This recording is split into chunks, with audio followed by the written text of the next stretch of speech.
It is midday in Naziri Old Church in the Mezam Division, same time right in the economic capital Douala, and you're onto the midday bilingual newscast on Equinox Television. Ladies and gentlemen, thanks for joining us. The first part of the news will be in the French language with you, Nadine Yabo. Good morning to you. Good morning, Immaculate Fogwe. Mesdames et messieurs, bonjour et ravi de vous retrouver ce samedi pour une nouvelle édition bilingue d'informations sur Equinox Télévision. Convaincre les sceptiques, donner les dernières consignes de vote, la clôture de la campagne électorale du RDPC dans le Fooding 2 a permis à la commission communale de mesurer les besoins des populations et les candidats aux législatives et municipales du 9 février ont promis d'apporter des réponses aux préoccupations des populations. Le reportage de Joël Essengue et Marcelin Gansop. Après 2 semaines de campagne, marquées par des descentes dans les coins et recoins de Yaoundé 2, c'est le cœur serein que les candidats au double scrutin attendent le 9 février, convaincus que le message est passé. Les populations ont exprimé leur joie, leur reconnaissance. Et comme on dit chez nous en Afrique, qui dit merci en demande plus. Nous avons compris leur doléance et nous leur avons promis des choses pour le prochain mandat. Nous devons aller vers les populations, leur dire la vérité, leur présenter nos travaux depuis le dernier mandat, leur présenter tout ce que nous avons apporté pour l'amélioration des conditions de vie des populations et de continuer à faire le porte-à-porte jusqu'à samedi minuit. Ce meeting de clôture avait donc pour but de convaincre ceux que l'on considère comme des sceptiques. Pour les responsables du RDPC, il est question de faire le meilleur choix, celui du développement du Fundi 2. Ce que j'ai vu dans le Fundi 2 aujourd'hui, depuis 2 semaines, est quelque chose de fantastique. J'ai eu affaire au Cameroun en miniature. Nous avons travaillé pendant 2 semaines, parcouru toute la ville, montagne y compris, et nous avons rencontré tout le monde. Et nous avons pu remarquer que le peuple de Yaoundé 2 est derrière le RDPC. Nous avons remarqué que dans leur diversité, ils sont derrière les idéaux du président de la République, c'est-à-dire vivre ensemble, en harmonie. Satisfait donc, aussi bien pour les candidats que pour la commission communale, qui ne doute pas de la victoire des listes conduites par le RDPC dans le Fundi 2. J'ai remarqué qu'ils veulent que le RDPC gagne. Et nous leur avons dit, allez voter et faites voter même ceux qui ne votent pas souvent avec nous, parce que c'est le devoir de la République. En poste depuis moins d'1 an, Yannick Aïssi, le maire sortant et tête de liste, veut continuer ce qu'il a commencé. Quant à l'honorable Paul-Éric Djomgwe, qui sollicite un nouveau bail à l'Assemblée nationale, il n'est pas question de changer l'équipe qui gagne. Aux électeurs de trancher au soir du 9 février. Et alors qu'on s'achemine vers le double scrutin du 9 février prochain, Elections Cameroun se mobilise également à l'Ouest Cameroun. Les équipes de l'ECAM ont sensibilisé le public sur les consignes de vote avec pour objectif d'éviter les incompréhensions et les tensions souvent observées durant les opérations de vote. Et sur place, les partis politiques accélèrent leurs actions sur le terrain. Des précisions dans ce reportage de Leclerc Sakem.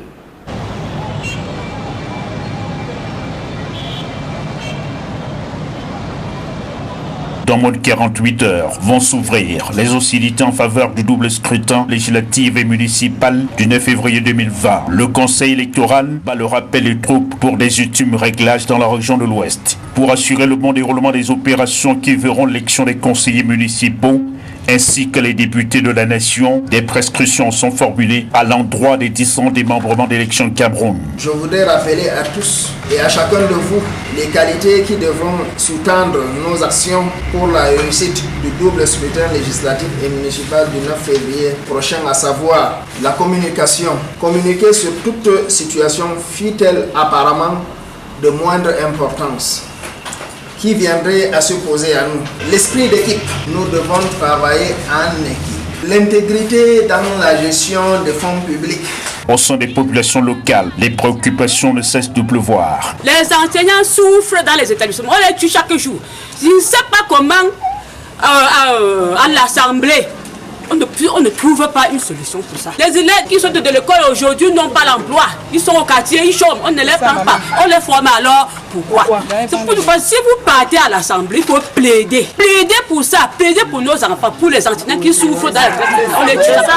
Les formations politiques rassurent par des promesses de campagne. La nouvelle stratégie qu'on a mise sur pied, c'est d'aller aux côtés de la population. Parce que c'est justement ça le travail du député, aller aux côtés de la population pour mieux l'écouter. Nous sommes donc venus ici au quartier Tongan, écouter nos mamans qui nous ont posé leurs problèmes. Et c'était des plus pertinents. Elles ont dit la situation de l'enseignant au Cameroun, la situation de nos hôpitaux, la situation de nos écoles. Dans sa Ménois natale, Maître Momozon du Parti démocratique PADEC a reçu un accueil chaleureux de ses militants.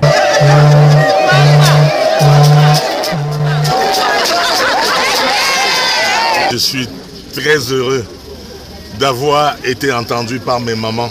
Je peux vous dire que je fréquente ce coin. Et la route qui part de Tchang à Fongon-Togon a toujours été dans un piteux état depuis 1960. Il est important que nous puissions mettre un regard, jeter un regard sur cette route qui va de Tchang jusqu'à Fontaine. Vous constaterez que la rébellion qui perdure dans le Libyalem, c'est-à-dire ici derrière nous, derrière cette colline, où règne, n'est-ce pas, le tristement célèbre Phil Marshall. Je suis heureux de venir ici, dans le fief même, où ils terrorisent les populations, pour dire que la République du Cameroun reste et demeure debout. Et que nous allons chasser, pour chasser les fauteurs de troupes, les gens qui pillent et qui tuent nos populations. Au sein du Rassemblement démocratique du peuple camerounais, les dernières cartes sont abattues pour un résultat satisfaisant au soir du 9 février. Une plateforme numérique a été mise sur pied à Bafoussa. La toute première plateforme numérique dans une commune au Cameroun, et voire même en Afrique centrale. Dans le même ordre d'idée, on vient d'accorder 150 bourses d'études pour Toulon, pour les jeunes d'ici. 150 bourses à concurrence de 93,5 millions. Dans les prochains jours, on devra, parce que c'est au plus tard le 22 mars, je devrais envoyer la liste des 150 pour bénéficier de cette bourse. Les œuvres innombrables qui ont été accomplies durant 6 ans par l'équipe sortante sous la houlette du maire Dr Foka Hilaire. J'ai bien suivi cela et j'étais heureux. Cela augure des bons résultats que nous allons avoir le 9 février au soir. Le rendez-vous des urnes est prévu pour ce dimanche sur l'ensemble du triangle national. Et vous l'avez certainement remarqué depuis le lancement de ces campagnes électorales, les conducteurs de mototaxis qui sont mis à contribution durant cette période, ils en ont fait une activité lucrative, même si cela ne dure que le temps de la campagne. Le constat a été fait à Lom par nos reporters Jacques Molon et Michel Ngatiouf. Les mêmes mototaximans pour la campagne de plusieurs partis politiques à Lom dans le Mungo. Ils sont nombreux qui, pendant cette période de campagne électorale, se transforment en militants si on ne saurait définir comment s'appelle celui qui bat campagne pour plusieurs partis politiques. Le temps d'une sortie, c'est une tenue qui identifie le parti, voire une affiche du candidat qui est en course et bien d'autres gadgets comme les casquettes et autres. Au son des sifflets et klaxons, c'est la lettre à chaque mobilisation. Certains vont même jusqu'à jouer les agents de sécurité pour les candidats municipales et législatives. Pourtant, la précarité dans laquelle ils sont investis dans leur secteur d'activité ne saurait les laisser indifférents quant aux sollicitations des candidats. Chaque parti vient, nous prenons seulement, puisque c'est notre argent. C'est notre argent que nous contribuons. On pourra même les appeler échos sonores de la campagne et à chaque passage, ça semble marcher. Citoyens comme tout Camerounais, le devoir, au-delà du business, est une exigence certes, mais une fois dans l'isoloir... C'est la conscience d'un chacun le neuf. Chacun doit dire ce qu'il pense le neuf dans les unes. Une campagne qui, dans cette localité, pousse parfois ceux-ci à aller plus loin quand il faut défendre leur leader en cas de menace, car c'est lui qui représente leurs intérêts.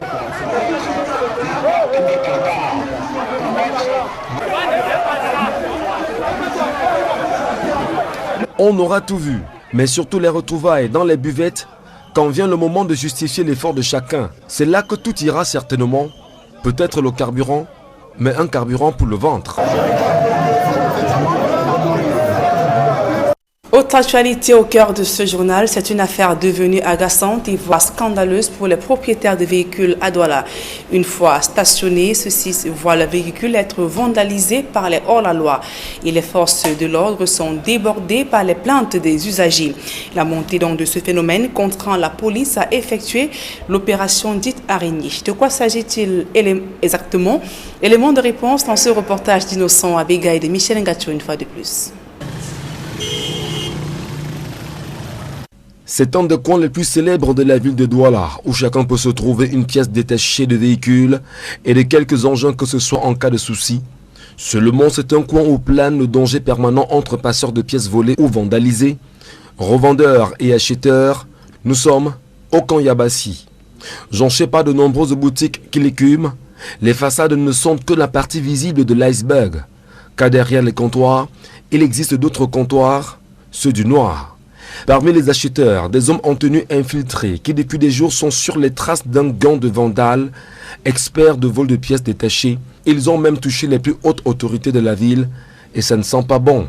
Cette opération fait suite au vol survenu dimanche passé autour de 14h au niveau d'Aqua. Le vol des rétroviseurs d'un haut responsable de la ville. Ce vol étant porté à la connaissance de monsieur le délégué régional à la Sûreté nationale. Il nous a dès lors instruit de retrouver dans les meilleurs délais déjà où est-ce que ces matériels volés sont habituellement stockés. Après des enquêtes minutieuses d'une semaine de la police, l'opération araignée est ouverte. Il faut arrêter la saignée. Les douleurs deviennent fortes. Le commissaire Méfire est à la tête de l'équipe en civil du GMI. Ces derniers ont pu donc mettre la main sur cet important stock de pièces détachées. 9 heures d'activité intense auront suffi pour mettre à nu les étagères. Le groupement mobile d'intervention est à pied d'œuvre pour repérer les cachettes. Rien n'est facile, c'est un labyrinthe pour y avoir accès. Des boutiques fermées qui semblent ne connaître aucun passage humain.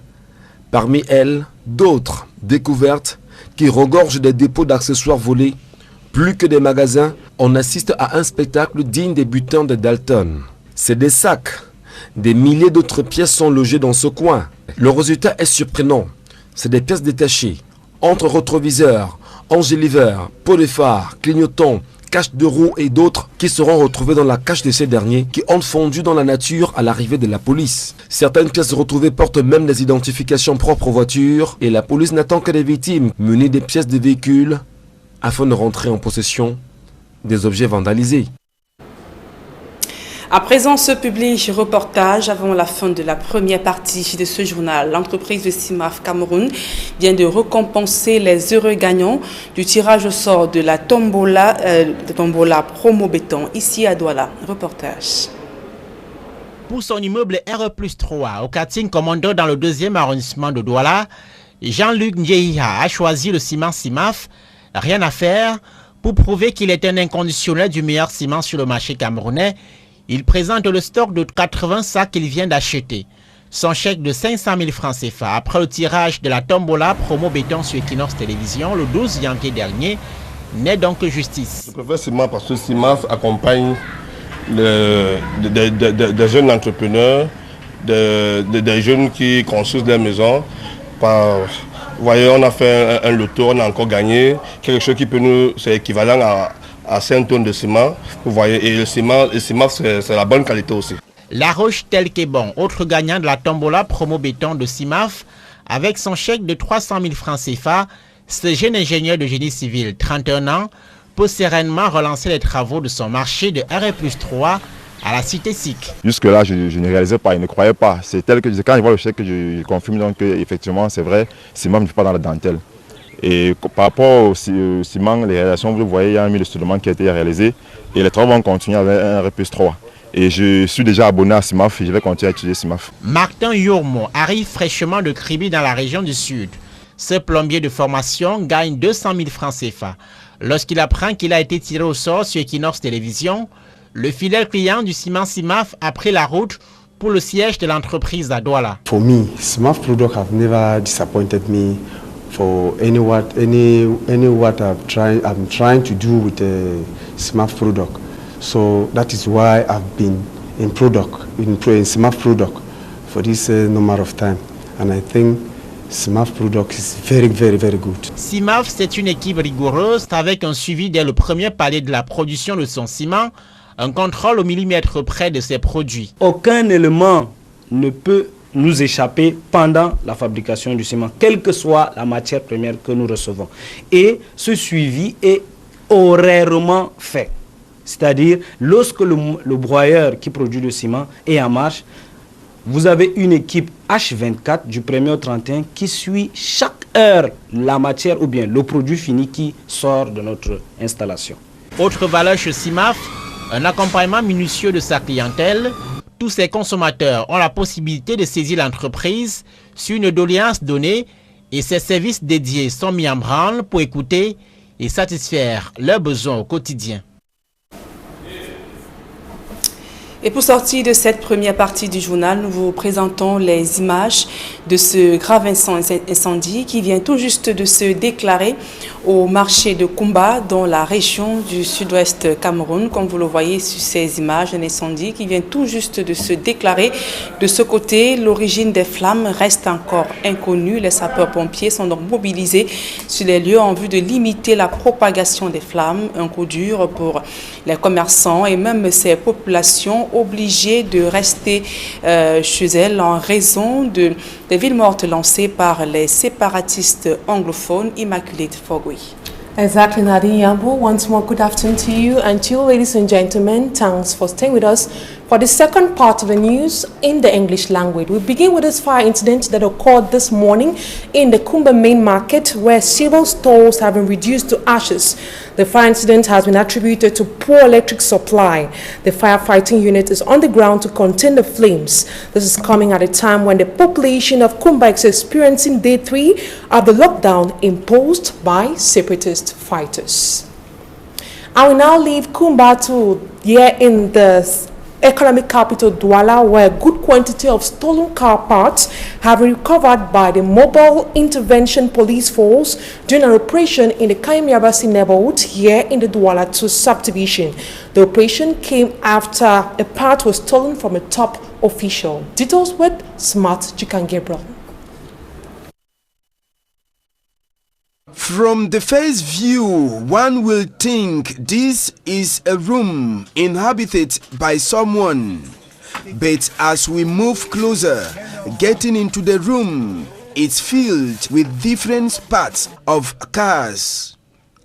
It was the discovery made by the elements of the Mobile Intervention Police Force, GMI-2, who were in the Camp Yabasi neighborhood of Douala for a surprise operation to acquire the stolen part of a car belonging to a top administrator in Douala. Cette opération en réalité fait suite. It was due to the breaking into a car of a top administrator in Douala last Sunday that we embarked on this operation. The regional delegate of public security then instructed us to get the stolen items within a week. Le rétroviseur de ce haut responsable volé, évidemment, de faire place nette et de retrouver au besoin où est-ce que ces matériels volés sont habituellement stockés. With Commissioner Mefire at the head of this operation, 1 week was enough to track the stolen parts of the vehicle. La main sur cet important stock de pièces détachées.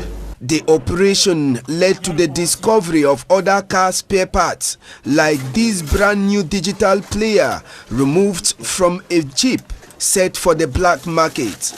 Side glasses with matricule numbers on them and a variety of other spare parts.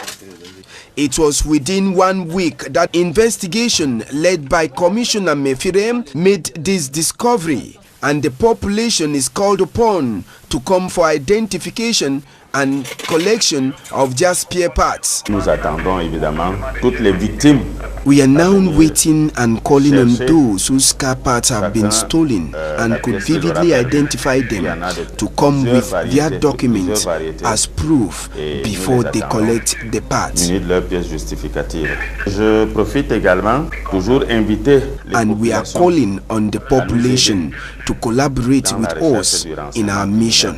Parce que nous ne sommes pas de Dieu nécessairement pour savoir tout ce qui se passe dans les quartiers. C'est avec leur collaboration que nous allons toujours réussir à démanteler les gangs. The different car spare parts that were seized at the Camp Yabasi neighborhood are now at the Esplanade of the Mobile Intervention Police Unit, GMI2, where they are being classified for onward identification and collection. Prime Minister Chief Joseph John Ngute assures Cameroonians in the crisis-hit regions that security measures have been put in place to assure the security of these persons while they go for elections come February 9, 2020. He was speaking while in the Southwest regions. Details with Derek Jato. As O'Reilly said, Prime Minister Chief Joseph John Ngute spoke to some Cameroonians in the crisis-hit regions, asking them to go out and vote, and because they know their security is ensured. He was speaking while in the Southwest region, and he made this report by Derek Jato. The Cameroon Prime Minister and Head of Government is sending a message of invitation to the people of the Southwest region in a cultural fashion. Chief Dr. Joseph John Ngute is telling his people as a traditional ruler of the land that the time is here for them to decide. I will knock that Roma.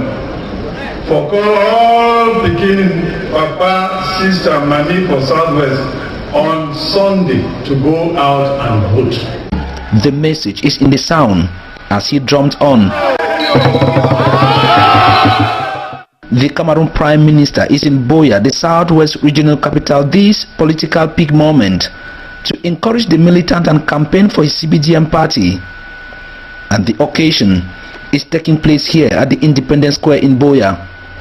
But while ascending to the venue, Chief Dr. Joseph John Ngute, after being received at the Mongo Bridge, made some stops in Tiko, Mutengeni, and Limbe to greet the population.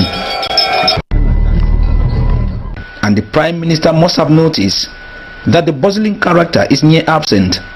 A lockdown has been imposed by separatists, their own strategy for the elections not to hold. I want to assure you that all measures have been taken to ensure your security before, during and after these elections. The crisis has drained everything from us, he added. Ghost towns, lockdowns, threats to life, kidnappings, killing. And it is time now for the reconstruction. There has been a time for violence and hatred.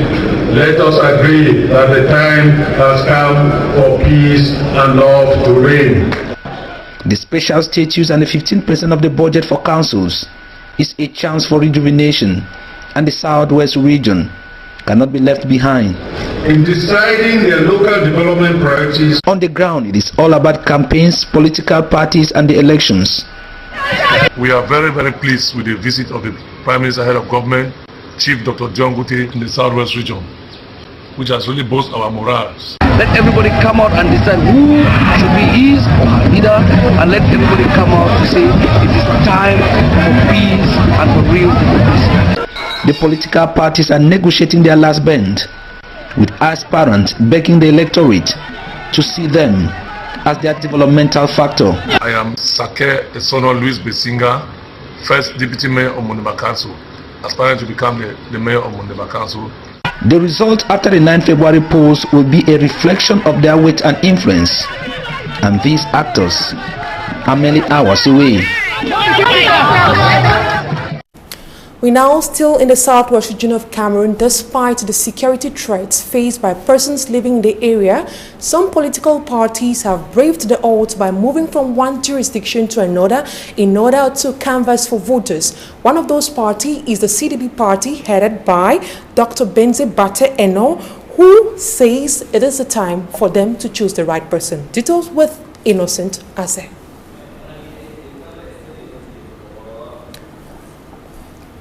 As I rightly said, despite the security threats faced by persons living in the southwest region of Cameroon, the party of the CDP, headed by Benz Bate Eno, are braving the odds by talking to the people from one jurisdiction to another. Details with Innocent Aze.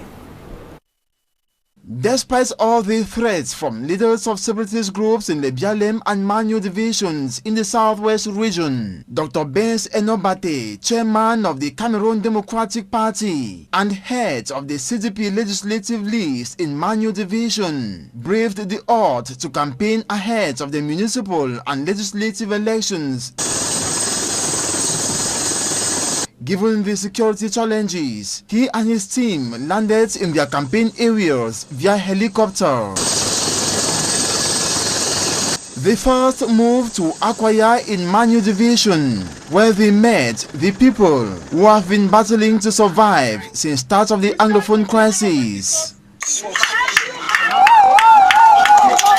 One of the locals expressed frustration to the CDP chairman, saying they have been laboring for politicians to eat, as in return they are given fake promises. That Akwaya, the oldest subdivision, should have been developed by now and be a division on its own.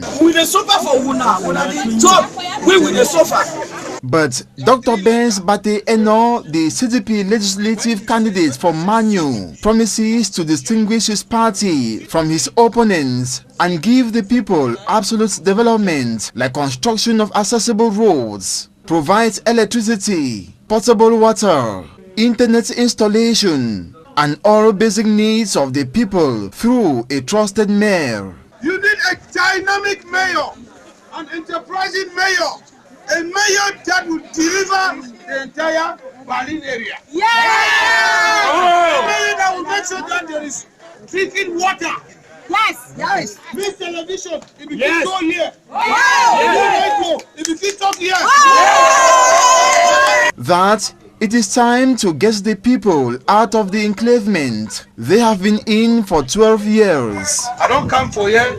Now 12 years, this place, you know what changed the way I've been one Becky B. Yes. Berlin deserves something more than this. Yes. Yes. The CDP legislative candidates instructed the locals be very vigilant when they go casting their votes by voting for CDP, the change and development bringing party. Make una be very careful. Make una not go vote best way you don't care for una. Before his departure via helicopter to Lebialem, where Ambazonian separatists highly threatened to frustrate any election activities, Dr. Benz Bate Eno asked the Akwaya people to open their eyes and monitor how the 500 million francs CFA disbursed for development of their municipality is being managed. Yes. CDP! Yes! And that's it for this edition of the Midday Bilingual Newscast on Equinox Television. Ladies and gentlemen, thanks for your kind attention. Nadia Yambo. Merci Immaculée Fogwe. Fin de ce journal, mesdames et messieurs. Merci pour votre aimable attention. Le prochain rendez-vous avec l'actualité, c'est lorsqu'il sera 20h sur Equinox Télévision.